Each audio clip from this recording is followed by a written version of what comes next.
A homeless father bought a rusty container for $80. At first, everyone laughed at him and said it was full of junk.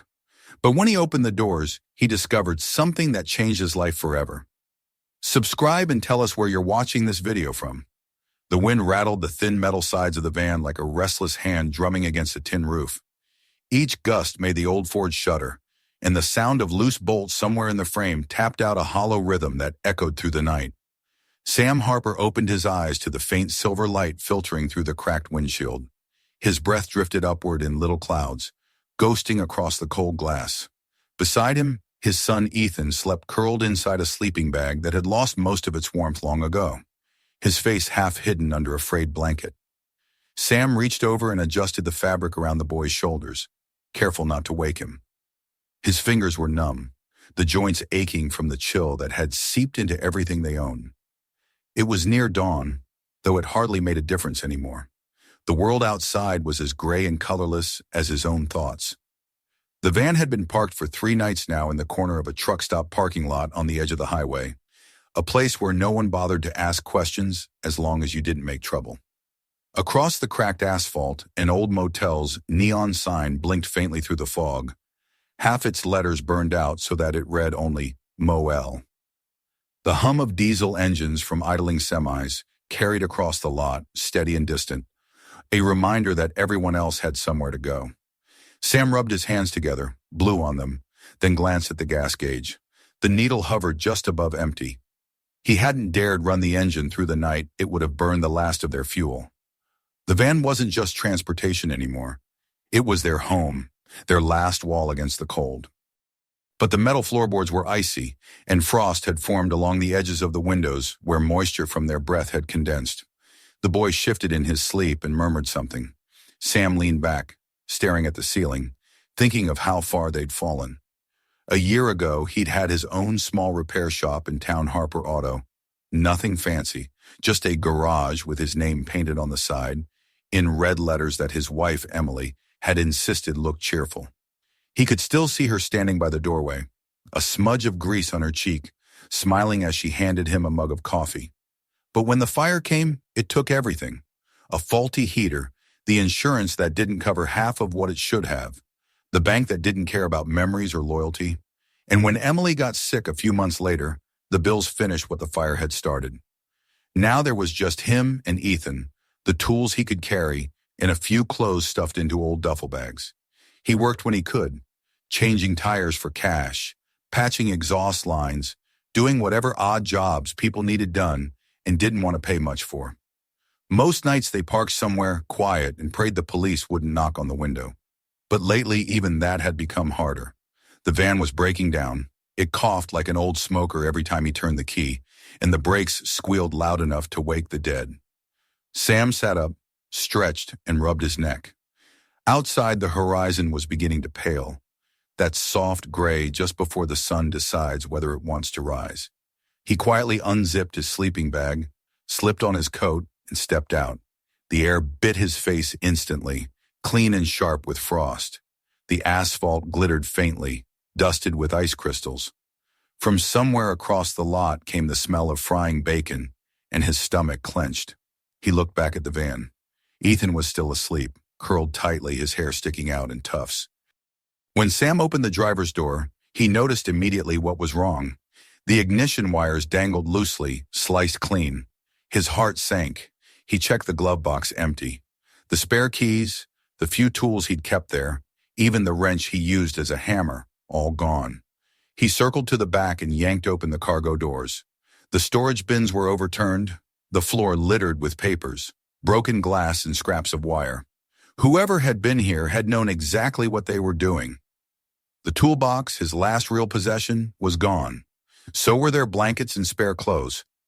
He stood there in silence, his breath coming out in small bursts of steam. The van looked gutted, like something left to rot. For a long moment, he couldn't move.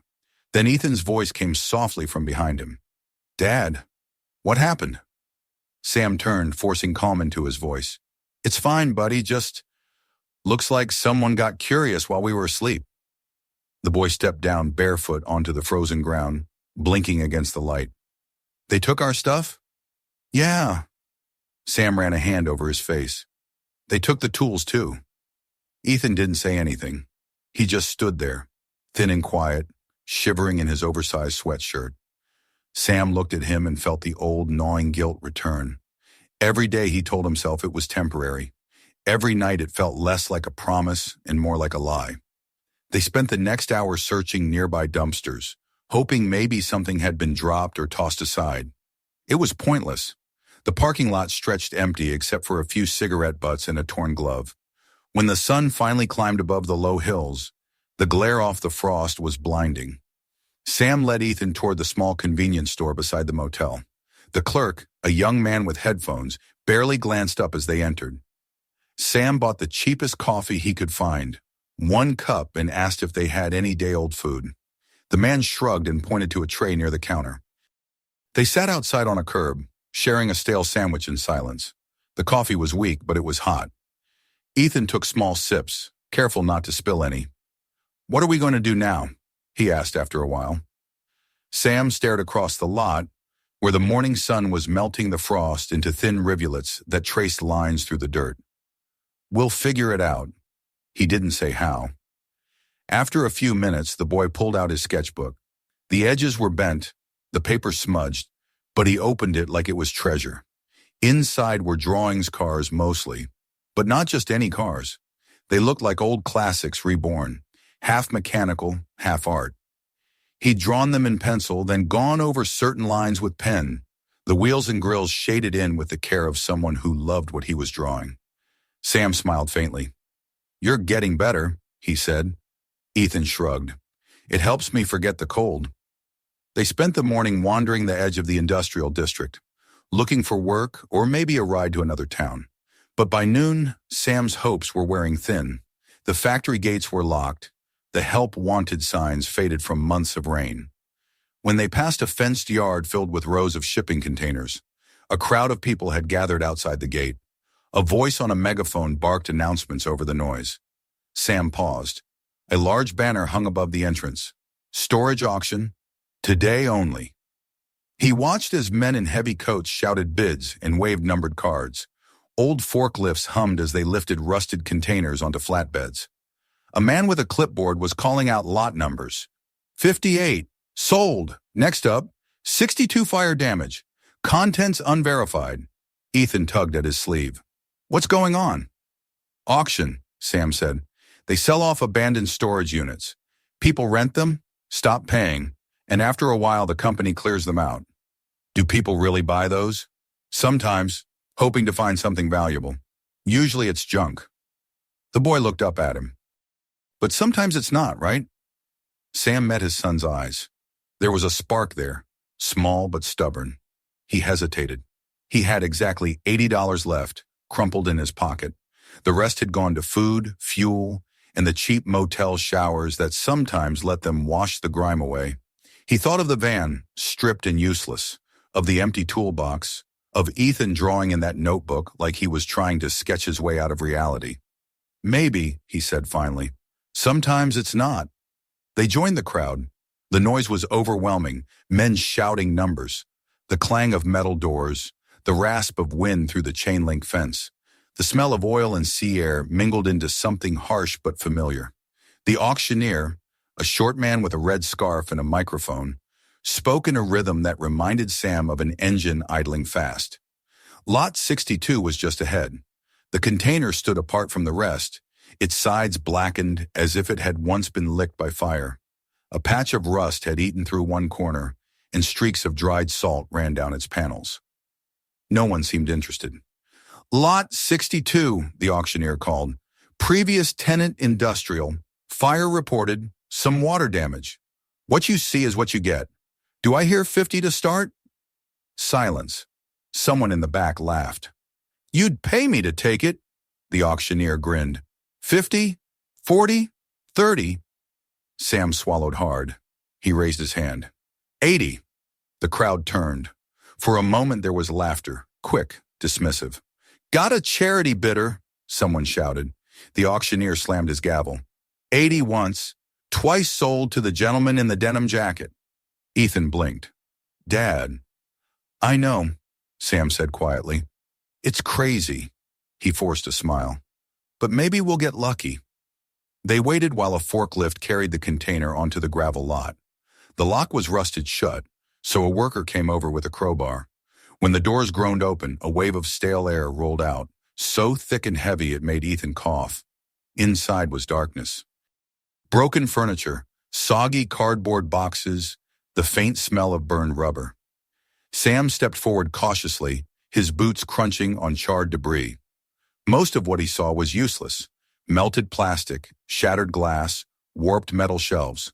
But near the far corner, stacked neatly despite the mess, were 3 wooden crates wrapped in cracked tarps. Each had been sealed with wax around the edges, the kind that craftsmen use when they mean to keep moisture out. Sam knelt and brushed off the dust. On the side of one crate, burned but still visible, was a faded brand. Thorn & Cumber Mechanics, 1978. He stared at it for a long time, his breath fogging the air. Something about the care with which it had been sealed felt different, not like junk, more like memory. Ethan stepped closer. "What is it?" Sam ran his thumb along the wax line.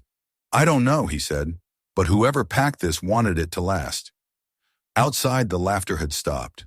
The crowd was moving on to the next lot, the auctioneer's voice growing faint.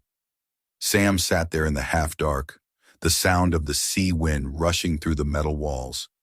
And for the first time in months, he felt a quiet stirring in his chest, something small and almost forgotten. Hope. He exhaled slowly and looked at his son. "Let's see what we just bought." And as they began to pry open the first crate, the afternoon light slipped across the floor, glinting off the steel edges of tools that hadn't seen daylight in decades.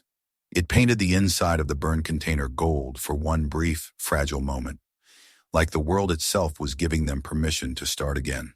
The sound of the auction faded into the wind as Sam and Ethan stood before their prize. The laughter of the crowd had moved on to other lots, their voices distant now, like waves breaking far away.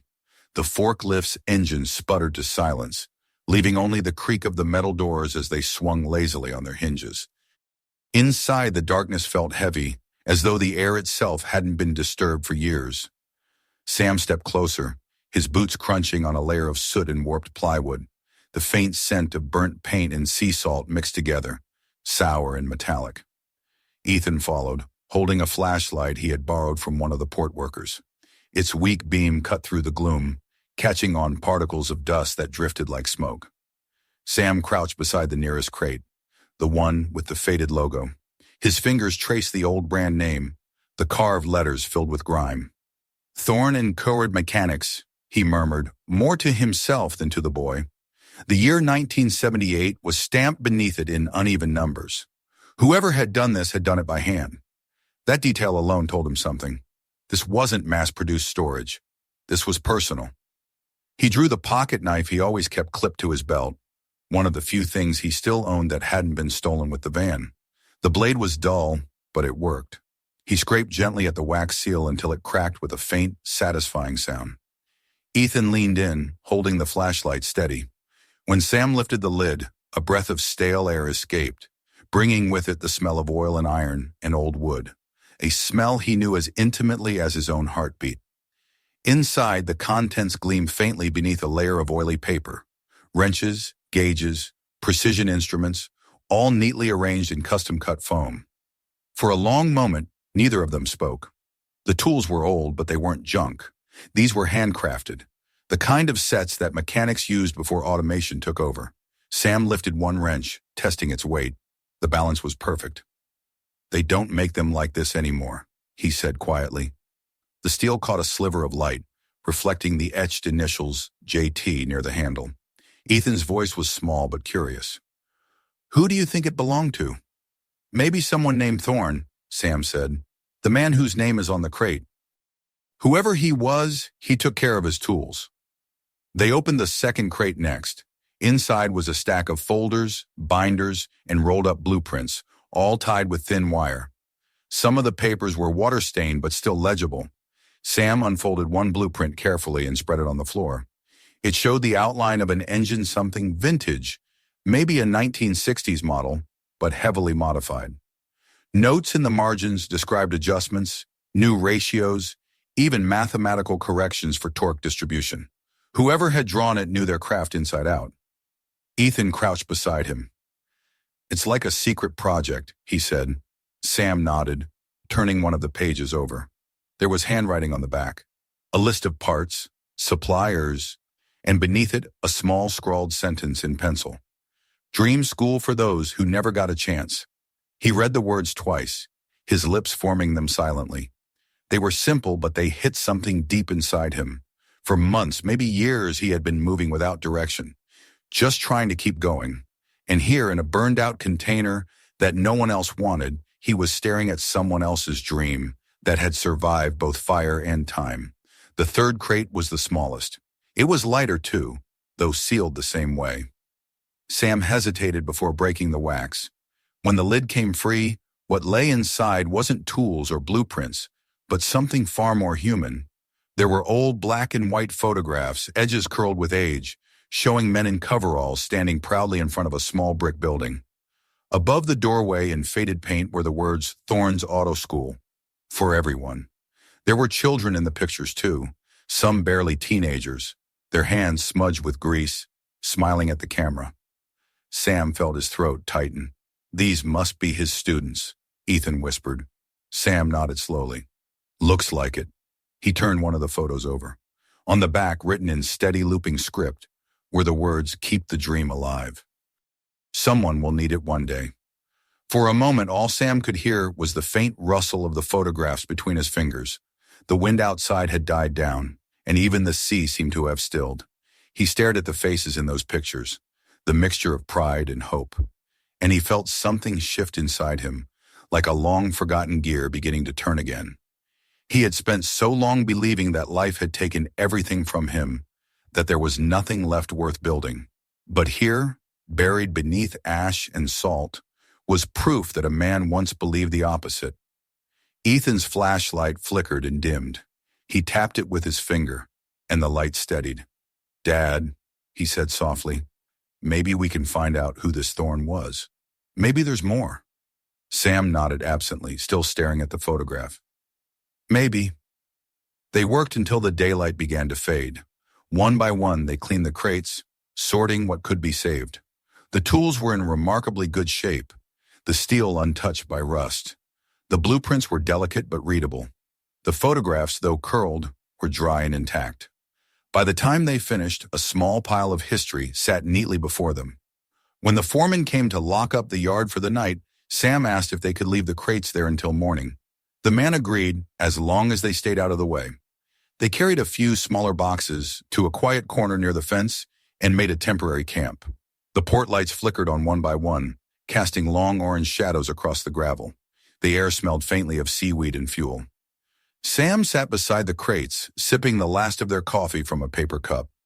Ethan was sketching again, using the flashlight to see. This time he was drawing one of the old tools, a wrench with curved lines, precise and elegant. Sam watched him for a while before speaking. "You know," he said, "these belong to someone who cared about doing things right. Not fast, not cheap, just right." Ethan looked up from the drawing. "Like you," he said simply. Sam chuckled under his breath. "I used to be. Maybe I can be again." The boy hesitated, then reached for one of the envelopes they had found among the blueprints. It was sealed but not burned. He tore it open carefully. Inside was a business card, yellowed and brittle but still legible. Harold Turner, Thorne Motors Group. A phone number and an address were printed beneath the name. Ethan handed it to his father. "Do you think he knew Thorne?" Sam studied the card. The name sounded familiar, though he couldn't place it. He had seen the logo Thorne Motors on old repair manuals years ago, when he first started working as a mechanic. They were one of the big companies now, successful, respected. The man who ran it had probably started small, like Thorne had, like Sam once had. "Maybe he did," Sam said. "Maybe this Turner was one of his students." Ethan's eyes widened. Then he might know what happened to the school, or why all this ended up here. Sam slipped the card into his pocket. The idea of walking into some corporate building with oil stains on his jacket and holes in his shoes felt absurd, but the thought wouldn't leave him. If Thorne's dream had died in a fire, maybe someone out there still remembered him. Maybe they'd want to see this. Tomorrow, he said, we'll go see if this address still means something. Ethan smiled faintly, pulling his hoodie tighter against the cold. Do you think they'll help us? I don't know, Sam said, looking toward the horizon where the city lights shimmered faintly through the haze. But I think it's worth finding out. They sat together in silence for a long while, the distant hum of machinery filling the spaces between their thoughts. Sam leaned back against the crate, feeling the solid weight of it behind him, the smell of old oil and wood clinging to his clothes. The night air had lost some of its bitterness. For the first time in months, he didn't feel like he was running from something. He was moving towards something, even if he didn't yet know what it was. When he finally lay down on the ground beside his son, the rhythmic crash of the waves against the dock sounded almost comforting. Somewhere out there in the dark water, ships were coming and going, carrying their cargo across the world. And here, in a forgotten yard filled with rust and debris, he and Ethan had found something that might carry them too. Not in steel or money, but in meaning. Before sleep claimed him, Sam thought again of the handwritten note. Keep the dream alive. Someone will need it one day. He smiled faintly at the thought. Maybe, just maybe, that someone was them. The morning came slow and gray, the kind of dawn that feels uncertain of itself. The sea mist rolled in thick from the harbor, swallowing the portyard until only the outlines of the cranes and containers remained. Sam woke first. He stretched, feeling every joint complain, and looked at his son still asleep beside the crates. For a long moment he just watched Ethan breathe, his face calm in the pale light. It had been months since he'd seen that kind of peace on the boy's face. He rose quietly, brushed the dew from his coat, and walked to the edge of the yard. From there he could see the sun rising faintly over the city amber light, breaking through the fog, glinting on steel and glass towers far away. He thought of what lay ahead, the address on that brittle business card, the slim hope that someone there would care about a dead man's tools and dreams. By the time Ethan woke, the foreman had arrived to open the gates. Sam borrowed a handcart from him, promising to bring it back by afternoon. They loaded the crates carefully, each one heavy but manageable. As they wheeled them toward the bus stop down the road, Sam felt an odd mix of embarrassment and pride. They looked like scavengers, yet the cargo they carried had value, just not the kind most people understood. The city bus smelled of diesel and wet coats. Passengers glanced at them with the wary curiosity reserved for the poor, quick, half-apologetic looks that slid away before they could turn into empathy. Ethan sat by the window, watching the neighborhoods change from the rusted outskirts to clean streets lined with coffee shops and office buildings. The address on the card led them downtown to an industrial complex that had been polished into respectability. Brushed steel facades, tinted glass, company logos that spoke of success and permanence. They stopped before a modern sign reading Thorne Motors Group, Headquarters. Sam stood still for a moment, uncertain whether to enter. The building was so pristine it felt alien, but Ethan nudged him gently. We came this far, he said. Inside, the lobby gleamed. Polished marble floors, soft lighting, the quiet hum of air conditioning that felt almost luxurious after weeks of cold air and open spaces.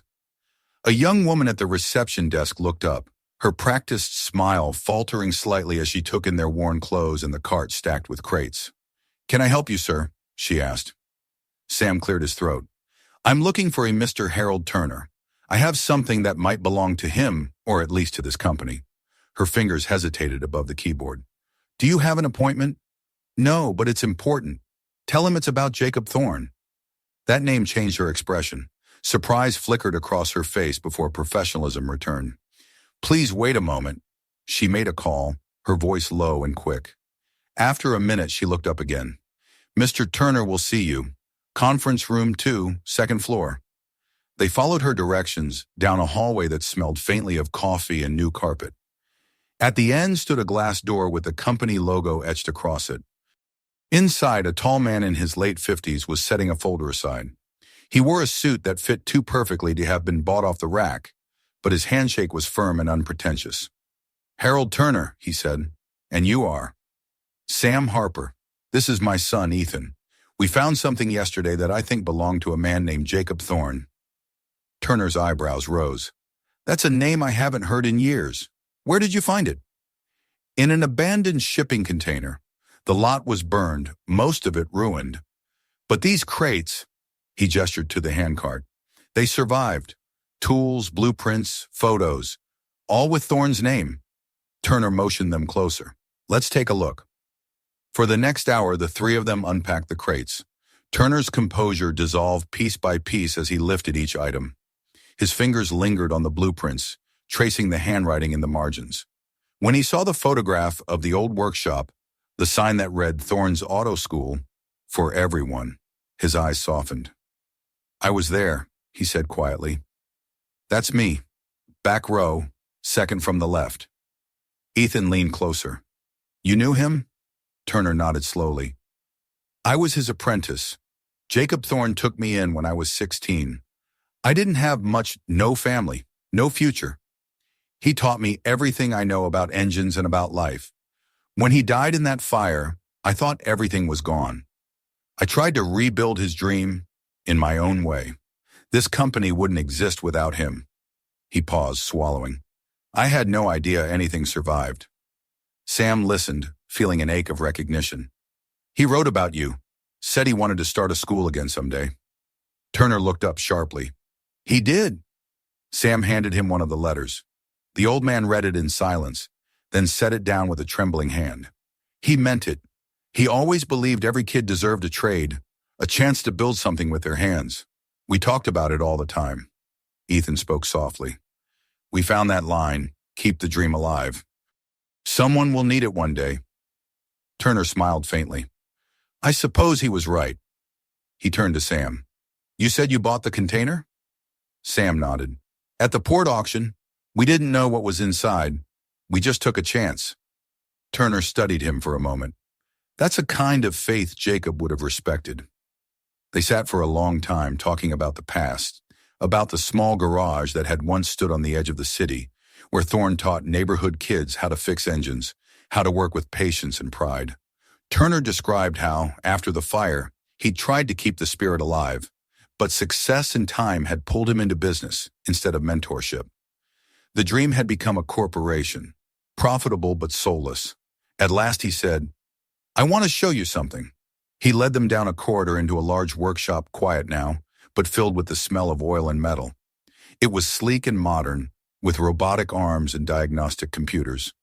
But in one corner stood an old engine block mounted on a stand, polished and preserved. Turner rested his hand on it. This was Jacob's final project. I kept it as a reminder of where I came from. But seeing what you brought me, he shook his head slowly. It feels like he's here again. Sam ran a hand over the metal. The engine was unlike any he'd seen.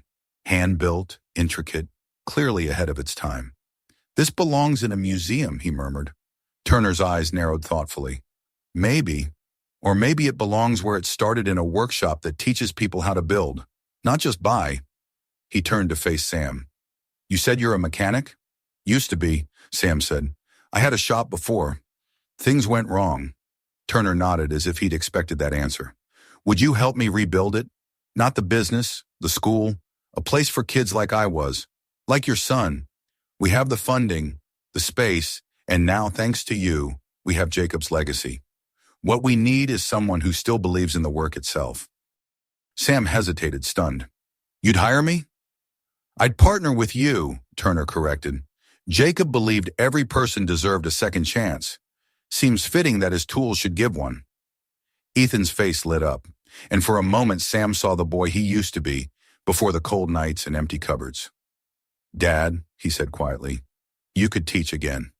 You always said the best days were when you fixed something no one else could. Sam looked around the workshop, at the machines and the quiet promise in the air. He felt the weight of years of failure pressing against him, then slowly easing. If you're serious, he said, I'll do it. Turner smiled. Good. Then let's bring Jacob's dream back to life. They spent the rest of the day going over plans. Turner promised a small stipend to get them started and offered them temporary lodging in a vacant apartment above one of the company's smaller garages. When Sam tried to protest, Turner waved it off. Consider it an investment, he said. You've already given me something priceless. That evening, as they stood outside the building waiting for a taxi, Ethan looked up at his father. We're really going to do it, aren't we? Sam nodded, staring at the glowing sign of Thorn Motors against the twilight sky. Yeah, he said softly. We are. The wind carried the faint smell of oil and sea air again, the scent of the port still clinging to their clothes. But it no longer smelled like failure. It smelled like beginnings. As they rode away from the city center, the crates resting safely beside them, Sam glanced at Ethan's reflection in the taxi window. The boy's eyes were alive again, curious, determined, hopeful. And for the first time in years, Sam felt that hope too. The kind that doesn't come from luck or charity, but from the quiet knowledge that something lost can still be found. Not just tools or blueprints, but purpose, pride, and the belief that even broken things can be made whole again. The apartment Turner had offered them was small and plain, a single-bedroom space above one of the old branch garages on the edge of the industrial district. The floorboards creaked, the radiator groaned, and the paint peeled in places where time had won. But to Sam and Ethan, it felt like luxury. There was heat, a working shower, and a window that looked out over the street where the morning light came in clear. After so many nights spent in parking lots and shelters, the quiet hum of safety was almost unsettling.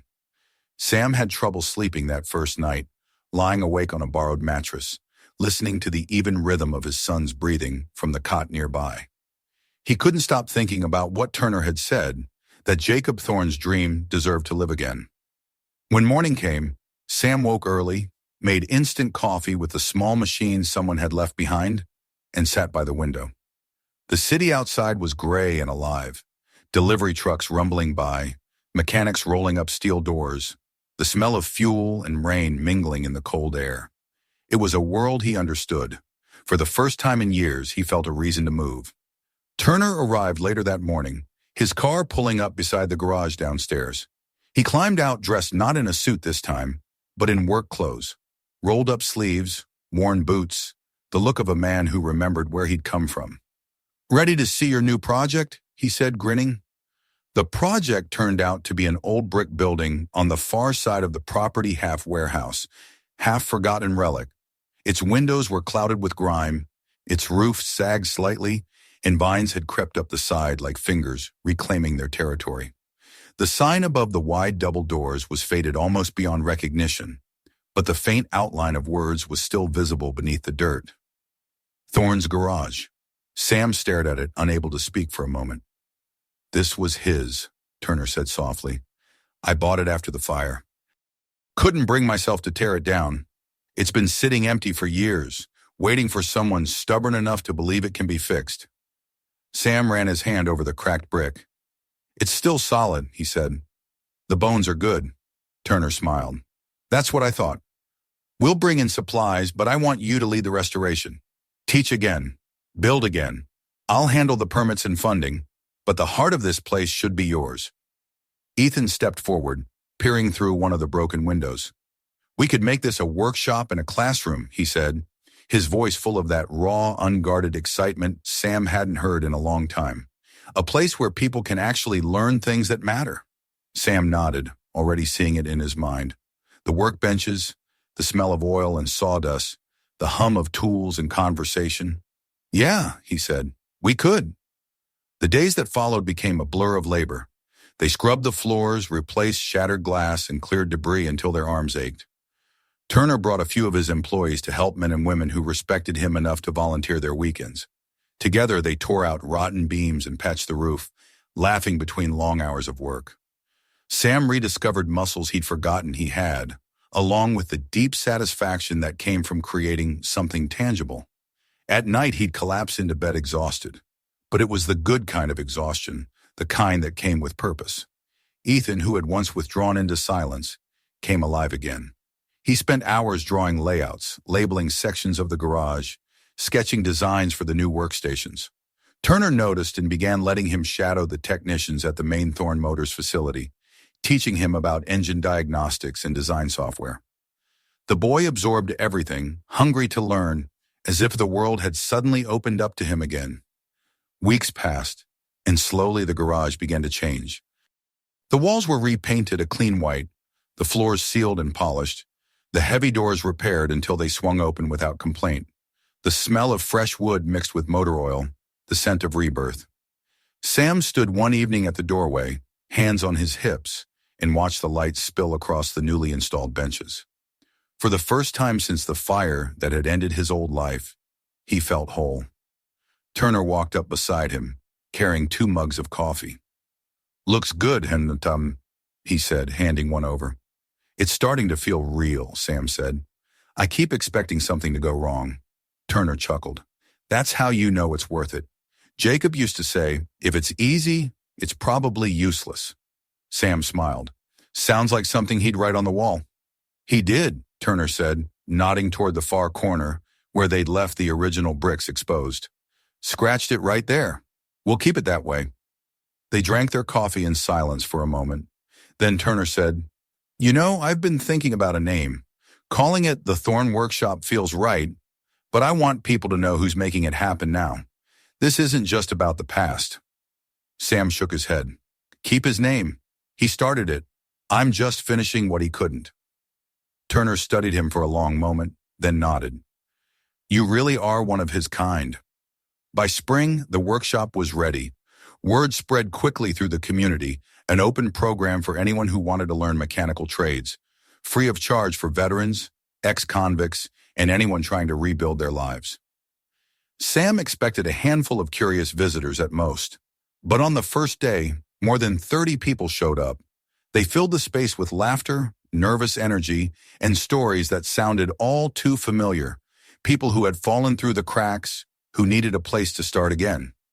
Sam stood before them, nervous, holding the same wrench he'd found in the first crate months earlier. Its metal was worn smooth, the initials JT, still visible near the handle. He cleared his throat. "This place was built by a man who believed that no one's life is too broken to rebuild," he said. "We're here to prove him right." As he spoke, he caught Ethan watching him from the side of the room, pride and affection shining in his eyes. For the boy, this wasn't just his father teaching others. It was proof that hope could be made real, that even after years of loss, you could find your way back to yourself. The weeks that followed were busy and good. Sam worked from dawn until night, teaching fundamentals, repairing engines, showing students how to think with their hands, the rhythm of the garage, the clank of tools, the smell of oil, the quiet hum of learning felt like music. Ethan became his right hand, organizing materials, managing schedules, and even teaching younger students how to draw mechanical plans. Turner visited often, always with quiet pride. "You've given this place life again," he told Sam one afternoon. "Do you realize how many people you've already helped?" Sam shook his head. "I'm just doing what someone once did for you." Turner smiled. "And that's how it keeps going." But the real proof of what they had built came one evening when the day's lessons were over. Sam was sweeping the floor while Ethan packed up tools. A young man lingered by the door, hesitating before stepping closer. "Mr. Harper," he said, "I just wanted to say thank you. Before this, I didn't think I could do anything right, but you taught me I could fix things machines, and maybe myself too." Sam felt his throat tighten. He nodded, unable to speak for a moment. "That's what this place is for," he managed finally. After the boy left, Sam turned to Ethan. "You hear that? That's Jacob Thorne's dream working." Ethan grinned. "It's yours too now." That night, after everyone had gone, Sam locked up the garage and walked out into the cool spring air. The city lights shimmered across the distant skyline. He looked down at his hands, scarred, oil-stained, steady, and felt something he hadn't known in years. Peace. He thought about the road that had brought them here, about the burned container that no one wanted, and how it had carried not riches, but purpose. As he walked home beside his son, their shadows stretching long under the streetlights, Sam realized that this second chance wasn't a gift. It was something he had earned, piece by piece, with every risk, every bruise, every stubborn refusal to quit. And now, standing at the threshold of a new life, he finally believed that maybe, just maybe, they had come home. Summer crept in slowly, painting the city in pale gold and long shadows. The workshop had been open for a full year, and its rhythm had become as natural as breathing. The clatter of tools, the rumble of old engines, the laughter of students filling the wide brick hall. These were the sounds of life returning to a place once silent. Sam stood each morning by the open doors with a mug of coffee, watching his students arrive. Some came on bicycles, others on foot, a few in old cars they had repaired themselves. Every one of them carried something invisible, a past they were trying to fix, a hope they didn't dare say aloud. He recognized that look because he had once worn it too. The school had grown faster than anyone expected. Word had spread about the free program for veterans, for former inmates, for anyone willing to work. Turner had helped expand the space, adding a small classroom, new equipment, and even a scholarship fund for students who wanted to continue their studies. But Sam's greatest pride wasn't in the building or the press coverage that had started to appear in local papers. It was in the people themselves. Men and women who had once been lost were finding a craft, a trade, a way to stand again. Some now worked in nearby garages. Others had started their own small repair shops. Every success felt like a quiet victory, not just for them, but for Jacob Thorne's dream and for the faith that had brought Sam here in the first place. Ethan had changed too. The boy who had once drawn cars to escape the cold now designed real ones. He spent hours sketching in the corner of the office, translating old ideas into new forms. Turner had introduced him to a designer friend at Thorne Motors, and by spring Ethan had been offered an internship. Sam had hesitated at first, afraid of losing the boy's help at the workshop, but Turner had said, "You can't keep him from growing, Sam. Let him take what he's learned here and build his own path." So he did. Ethan now split his time between the workshop and the design floor at the main facility, and Sam watched him with a mix of pride and quiet disbelief. On the morning of the workshop's one-year anniversary, Sam unlocked the doors to find a small crowd already waiting. Former students, locals, even a few reporters had come to celebrate. Turner stood among them, older now, but with that same steady glint of pride in his eyes. A banner hung across the entrance. The Thorne Workshop, 1 year of second chances. Sam hadn't wanted a celebration, but Turner insisted. "You've built more than a workshop," he said. "You've built a home for people who thought they'd never have one." Inside, the air buzzed with conversation. Someone had brought food. Others carried boxes of donated tools. A local paper photographer asked Sam to stand by the original crates they'd found in the burned container, the ones that had started everything. He agreed reluctantly, smiling awkwardly as the flash went off. "You're going to be in the paper again," Ethan teased, passing by with a wrench in hand. "Maybe they'll finally spell your name right this time." Sam chuckled and shook his head. Later, when the guests had gone and the building quieted again, Sam lingered at one of the workbenches, tracing his hand over its smooth surface. The light outside had turned amber, and through the open door he could see the long shadows of the city stretching toward dusk. Turner approached, leaning on his cane. "You've done something rare, Sam," he said softly. "Most people spend their lives chasing success. You built meaning instead." Sam looked around the workshop, at the tools, the grease-stained walls, the framed photographs of Jacob Thorne and the first group of students. "I didn't do it alone," he said. "You gave us a chance. And Jacob, he gave us the idea. I just tried not to waste it." Turner nodded. "Jacob used to say that machines are only as good as the hands that build them. I think that goes for people too." They talked a while longer, and when Turner left, Sam walked out into the warm evening. The city hummed around him, the sound of traffic, of distant laughter, of a life that no longer felt out of reach. He took the bus home, where Ethan was already waiting, sitting on the steps with a pile of papers spread across his knees. "You're late," he said, grinning. "Busy day," Sam replied. "What are you working on?" Ethan handed him a sketch. It showed a new building, designed sleeker, wider, with glass walls and an open courtyard. "It's for the next workshop," he said. "Turner asked me to draw what an expanded campus might look like if we ever get the funding. What do you think?"